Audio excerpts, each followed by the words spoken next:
In 1901, the future of animation and film was born. However, Walt Disney's journey to fame was fraught with challenges, setbacks, and daring risks. Some of these challenges left him without shoes on his feet. This is the remarkable story of resilience and determination that ultimately led to immense wealth and fame. 1901.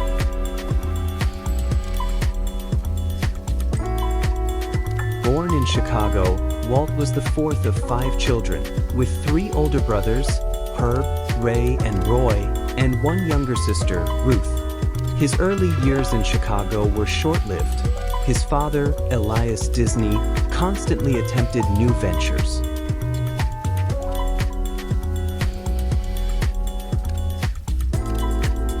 This led the family to a farm in Missouri, where Elias worked his sons relentlessly, maintaining a stern demeanor. Eventually, 2 of Walt's brothers, Herb and Ray, could no longer endure the hardship and ran away.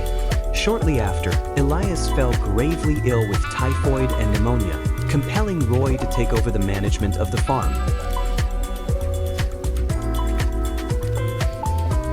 During this disorderly time, Walt discovered his talent for drawing. At just 7 years old, he began selling his sketches to neighbors and family friends.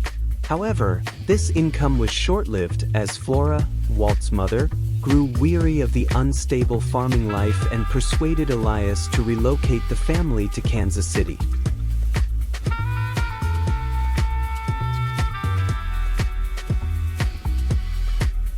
(1909) Whilst in Kansas City, Walt's sister got measles. Walt would draw a flip book to entertain her. This was his first shot at animation.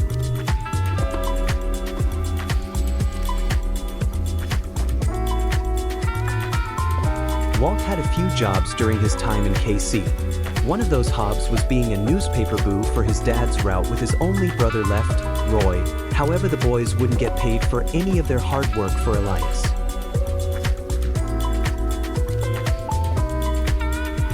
This left Walt with no other option but to pick up a few other jobs to make some money. While having these jobs and his experience on the farm, Walt learned the way of a hard work lifestyle. This lifestyle led to Walt falling asleep in class and having a hard time paying attention. In school, Walt became close with a kid by the same name, Walt Pfeiffer. This would be a huge turning point in his life. Pfeiffer would introduce Walt to the entertainment business. However, Pfeiffer became sick with the mumps. Walt, being immune to the mumps, would once again make flip books and give them to the sick Pfeiffer to keep him entertained. Once Pfeiffer overcame the mumps, him and Walt would go to theaters. Walt would keep this a secret from his father since Elias claimed it to be a waste of time. Whilst in Kansas City, Roy would follow his brother's footsteps and run away. This led even more work to be put on Walt. Elias would eventually become even harder on the young Walt.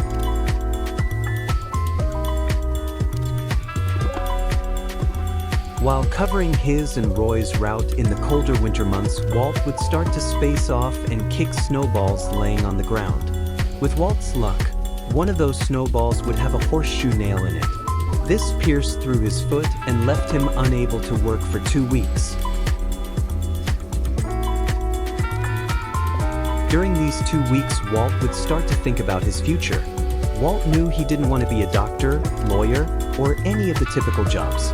He also knew he wasn't interested in going to college. He landed on the idea of becoming a cartoonist. By the time high school came around, Walt found himself back at his birth city of Chicago with his family. 1916. Upon returning to Chicago, Elias invested all his savings and some of Walt's into a jelly factory, compelling Walt to work for him with little compensation. Walt attended McKinley High School, where he joined the school newspaper and enrolled in art classes.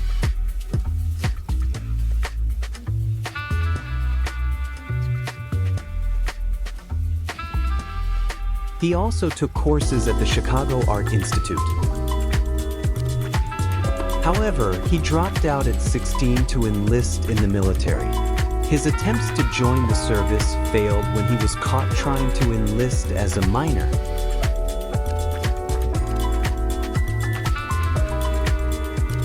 Yet this was not his only attempt to serve his country. He later found work with the Red Cross.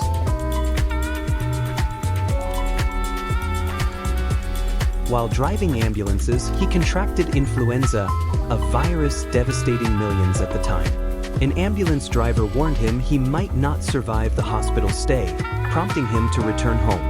There, his mother cared for him and his sister, who also fell ill with influenza. Both made full recoveries, but some of Walt's friends were not so fortunate. He had little time to mourn as he was soon deployed to Europe. 1918. In Europe, Walt drove ambulances in France and Germany, doing everything he could to support his country during World War I. He returned to America a little over a year later. 1919. After telling his father about his dream of becoming a cartoonist, Walt returned to Kansas City to reconnect with Pfeiffer and his brother Roy.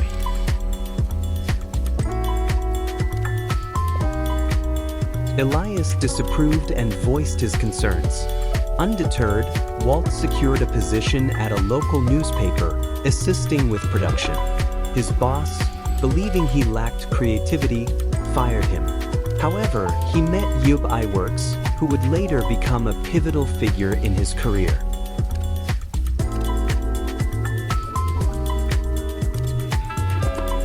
Both high school dropouts, Walt and Ub decided to start their own company, Disney Iwerks, though it lasted only a month before Walt accepted a job offer from the KC Ad Company.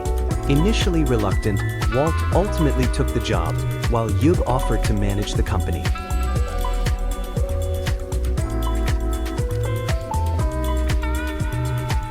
Unfortunately, Ub failed, prompting Walt to convince his employer to hire Ub. During this period, Walt was introduced to cutout animation, which spiked his interest. He befriended a cameraman to help him create animations, eventually learning to shoot films independently. He realized that hand-drawn characters were visually superior to cutouts. Walt showcased his work to various theater owners, gaining recognition from the manager of the Newman Theater, who allowed him to screen his films. The success of these films led Walt to quit his job and establish Laugh-O-Gram Films, hiring Ub and 5 additional animators to produce adaptations of famous fairy tales.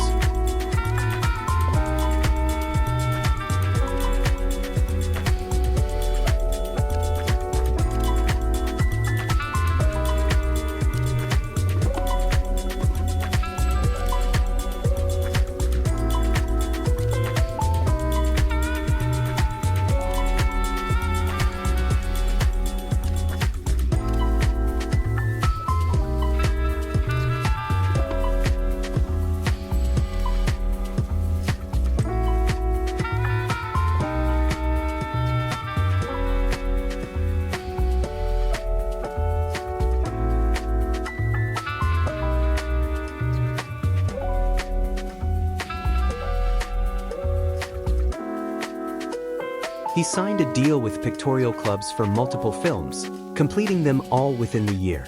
Unfortunately, the company went bankrupt, and Walt earned nothing from his efforts. This setback left him questioning the viability of his chosen career. With encouragement from Roy, who provided some financial support, Walt sold his camera and moved to Hollywood with just $40.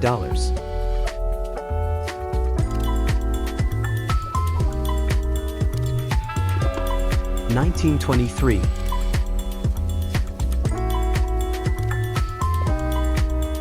In Hollywood, Walt moved in with his uncle and began searching for work.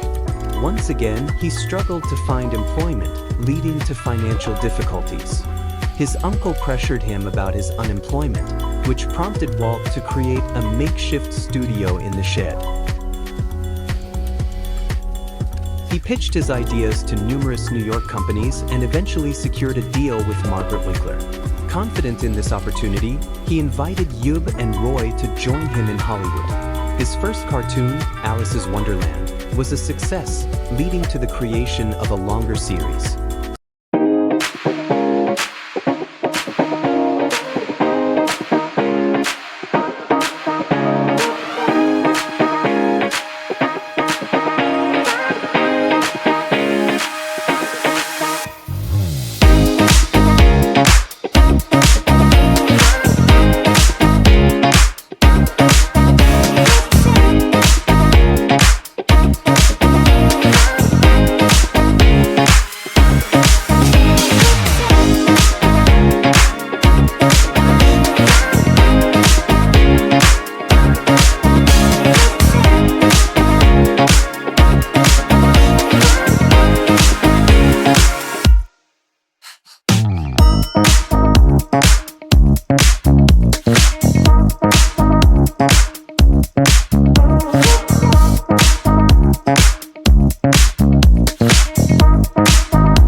Meanwhile, Margaret's husband, Charles, sought a creator for a series about a rabbit.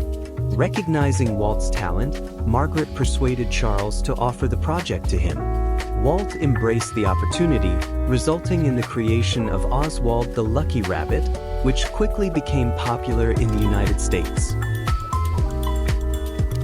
Following its success, Walt approached Charles for a new contract. Hugh, wary of Charles's increasing involvement with their employees, advised caution, but Walt dismissed his concerns. When Walt requested a pay increase per episode, Charles presented a significantly lower offer, claiming he held contracts with Walt's employees and would take them if Walt did not agree. This confrontation ignited a fire in Walt, teaching him the importance of ownership. He vowed to retain rights to every character he created. He urged Roy to trust him, promising they would ultimately prevail.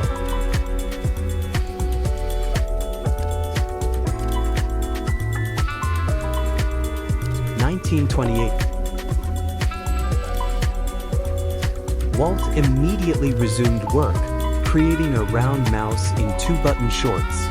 He created a short film titled Steamboat Willie, featuring this new character. Initially, he struggled to find anyone willing to distribute Steamboat Willie. Frustrated, he consulted Harry Reichenbach, who explained that potential distributors often needed guidance to recognize quality. He suggested Walt screen the film in a theater at little or no cost.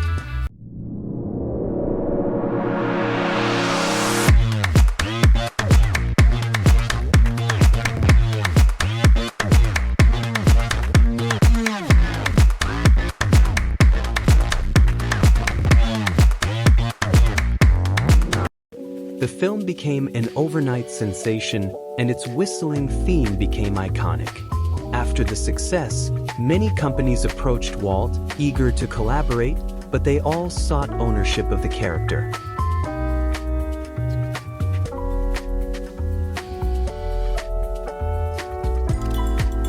Walt was determined to retain control.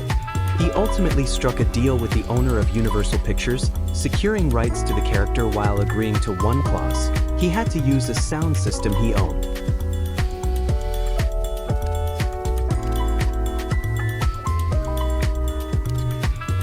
Pat, the sound system's owner, was willing to assist Walt financially to support his animation endeavors.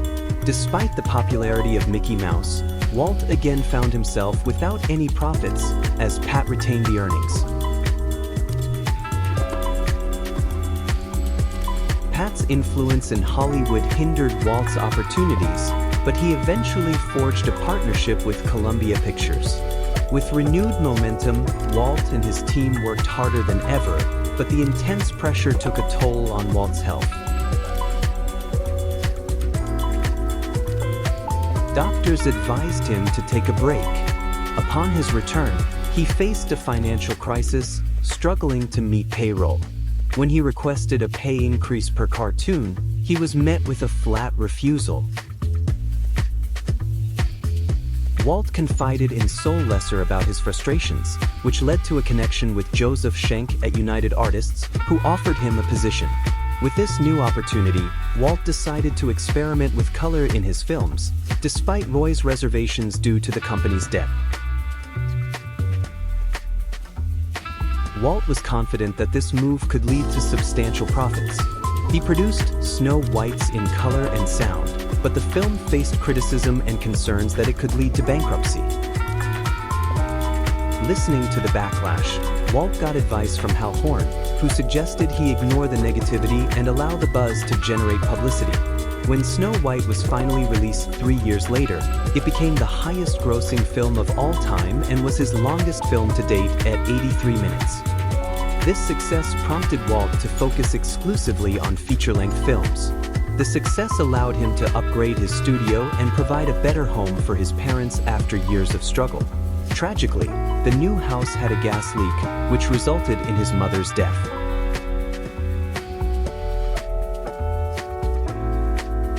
While this move stabilized the company, it led to a 5-week strike among employees due to losses from Pinocchio and Fantasia. Walt was forced to reduce staff, deny bonuses, and cut wages. Despite the obstacles, Walt persevered, continuing to produce films but struggling to break even. His fortunes changed with the creation of his first amusement park. Before starting construction, he traveled the world to study various theme parks. Upon returning, he knew precisely what he wanted and began building. On opening day, he faced numerous challenges, with critics declaring it a failure. However, Walt was determined to ensure everything operated smoothly by the following year, guaranteeing ample food and entertainment. The success of his first park inspired him to develop a second. Walt never lived to see the completion of his second park. He was diagnosed with lung cancer in 1966 and passed away on December 15, 1966, at the age of 65. His ashes were interred at Forest Lawn Cemetery in Los Angeles, California. Following his death, Roy took over the project, which was completed in 1971. Tragically, Roy also passed away from a stroke just months later. Present day. Disney has evolved into a wildly successful enterprise, producing countless films and television shows. With an international fan base, its amusement parks welcome millions of visitors each year. The legacy of Disney continues to shape the lives of children across America and around the world. This narrative of Walt Disney's rise illustrates how perseverance can triumph over adversity. Thanks for watching.